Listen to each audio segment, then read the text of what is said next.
Salut à tous, j'espère que vous allez bien. Aujourd'hui, une recette spéciale Thermomix et surtout une recette 100% faite maison, le fond de volaille. Vous trouverez la recette sur l'application Cookidoo, une recette à tester et franchement validée 100%. Vous savez, vous connaissez tous les fameux, vous savez, les cubes où on trouve pas mal de œufs, de conservateurs et je ne sais quoi.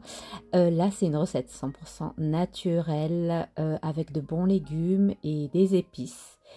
Donc, si vous voulez voir la suite du programme, bien suivez-moi, c'est par ici. Une recette, comme je vous ai dit, elle est sur l'application Cookidoo.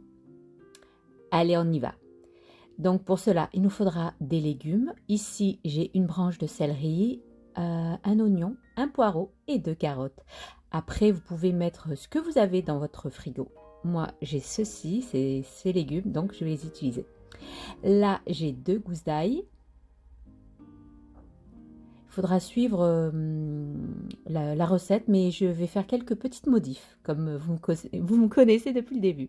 Là, j'ai 2 petites feuilles de laurier, du thym séché et de l'origan. Excusez-moi, pas de l'origan, du romarin et un clou de girofle.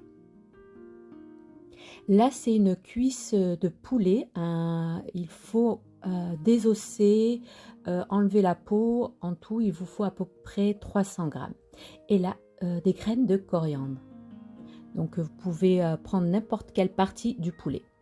Et le gros sel qui va servir de conservateur car le gros sel, c'est lui qui va permettre de garder plus longtemps le fond de volaille plus longtemps. C'est-à-dire qu'on peut le garder au frigo plus de 6 mois.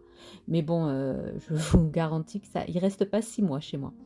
Moi, je vais rajouter à ma préparation un peu de poivre, un peu de paprika, de curcuma, là en l'occurrence, et du paprika.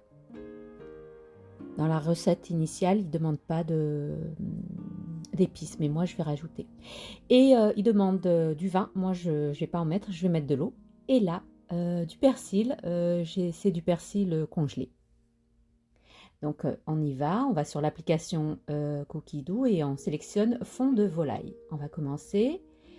Là, ils nous disent de mettre à l'intérieur les 300 grammes de viande qui va hacher.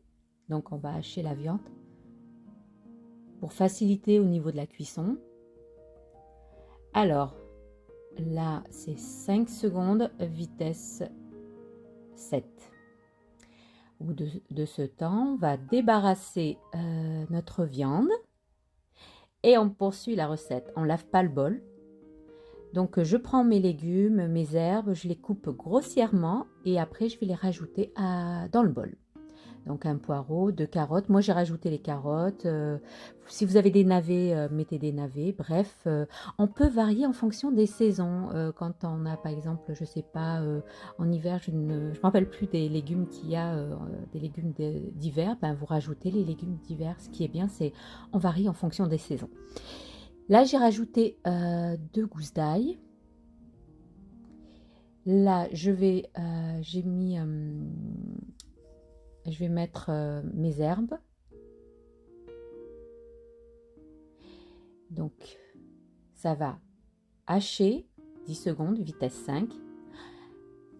On suit la recette tout bêtement. Donc, on racle les parois du bol pour amener tous les légumes au fond de la cuve. Et on va ajouter 150 grammes de gros sel. Oui, oui, c'est énorme, mais c'est ça qui va conserver. Donc, quand vous allez faire, vous allez l'utiliser dans vos préparations. Vous diminuerez en fonction du sel que vous mettez habituellement. Bon, moi, ici, je rajoute un peu de poivre, 1/4 de cuillère à café de poivre. Et je vais rajouter du curcuma, là plutôt en l'occurrence du paprika et du curcuma. Alors, le paprika, j'ai rajouté une petite cuillère à café et une demi-cuillère à café de curcuma. Après vous, si vous voulez pas mettre les épices, ne les mettez pas. Moi, j'aime bien un peu relever mes bouillons. Alors là, on va mettre le clou de girofle et les graines de coriandre, 5 graines de coriandre. Voilà, on les rajoute à la préparation. Donc c'est ce Vous les trouverez dans les magasins. Et on rajoute notre viande hachée de poulet. Moi, j'ai mis les cuisses pour donner un peu plus de goût que le blanc. Je mélange. Bon, eux, ils disent pas, l'application ne dit pas qu'il faut mélanger, mais moi, je préfère mélanger. Je mélange tout pour que tous les ingrédients s'amalgament entre eux. Et on va enlever le gobelet doseur. On va mettre à la place, on va mettre le panier. On pose par-dessus. En fait, pourquoi on met le panier? Pour que quand ça cuit, ben, l'eau s'évapore. Donc 25 minutes Varoma vitesse 2. Voilà, au bout de 25 minutes de cuisson, je ne vous raconte pas l'odeur dans la cuisine. On enlève le panier. Faites attention aux vapeurs de cuisson. Là, je soulève juste pour voir. Et on va mettre le gobelet doseur. Et on va mixer. Alors, il nous dit ici, vous allez jusqu'au vitesse 4 et à partir de vitesse 4, vous allez monter la vitesse au fur et à mesure jusqu'à vitesse 7. C'est facile, vous suivez juste la recette initiale. Voilà, et nous avons notre fond de volaille prêt. Donc on va la débarrasser tout doucement quand vous soulevez le couvercle. C'est très très chaud, les vapeurs de cuisson, faites attention. Donc je ramène le fond de volaille, excusez-moi, au fond. Et là, on prend un récipient hermétique, bien lavé, bien essoré. Je le transvase. Bon, j'en avais pas un peu plus grand, donc j'ai mis dans un pot. Ces pots, d'ailleurs, vous les trouverez à Action. Ceux qui sont de France et de Belgique, vous les trouverez à Action. Et on va laisser refroidir complètement et après on le met au frigo. Donc vous allez voir que moi je ne vais pas fermer complètement, je vais laisser évaporer la chaleur, quoi, la buée, pour pas qu'il y ait une condensation d'eau dans le...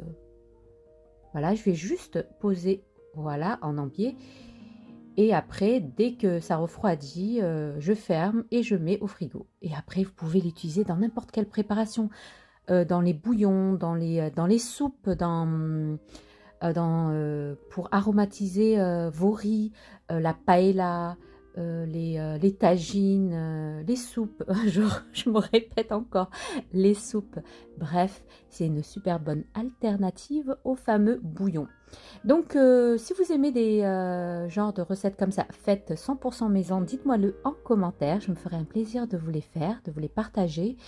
Donc voilà, nous arrivons maintenant à la fin de notre vidéo. J'espère qu'elle vous aura plu. Donc n'oubliez pas, liker, commenter, partager, abonnez-vous à ma chaîne si ce n'est pas fait. Rejoignez-moi sur Instagram du même nom, Cooking with Zora, où je suis très présente là-bas. Sur ce, je vous dis, prenez bien soin de vous. À la prochaine vidéo. Bye bye.